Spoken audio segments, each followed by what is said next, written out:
ദേശീയപാത 85 അടിമാലി ലക്ഷം വീട് നഗറിന് സമീപം കഴിഞ്ഞ ഒക്ടോബർ 25-നുണ്ടായ മണ്ണിടിച്ചിലിൽ അകപ്പെട്ട ദുരിതബാധിതർക്ക് സർക്കാർ പ്രഖ്യാപിച്ച ധനസഹായം വിതരണം ആരംഭിച്ചു.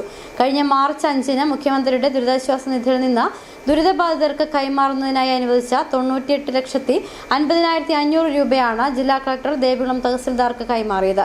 അതേസമയം പുനരധിവാസം ആവശ്യപ്പെട്ട് ലക്ഷം വീട് നിവാസികൾ നടത്തിവരുന്ന സമരം അടിമാലി ഗ്രാമപഞ്ചായത്ത് ഓഫീസിന് മുന്നിൽ തുടരുകയാണ്.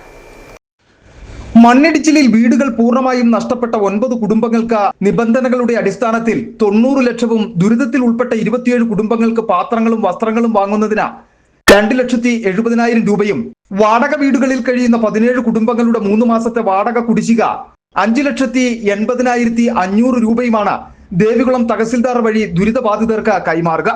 വീടുകൾ പൂർണ്ണമായും നഷ്ടപ്പെട്ട 9 കുടുംബങ്ങളിൽ 2 കുടുംബക്കാർ ധനസഹായം വേണ്ടെന്നറിയിച്ചിട്ടുണ്ട്.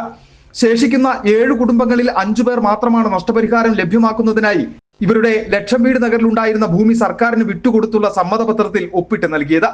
2 പേർ സമ്മതപത്രം നൽകിയിട്ടില്ല.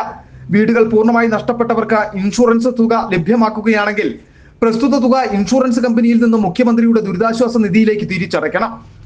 10 ലക്ഷത്തിൽ കൂടുതൽ ലഭിച്ചാൽ ബാക്കി തുക കുടുംബങ്ങൾക്ക് ലഭ്യമാക്കും.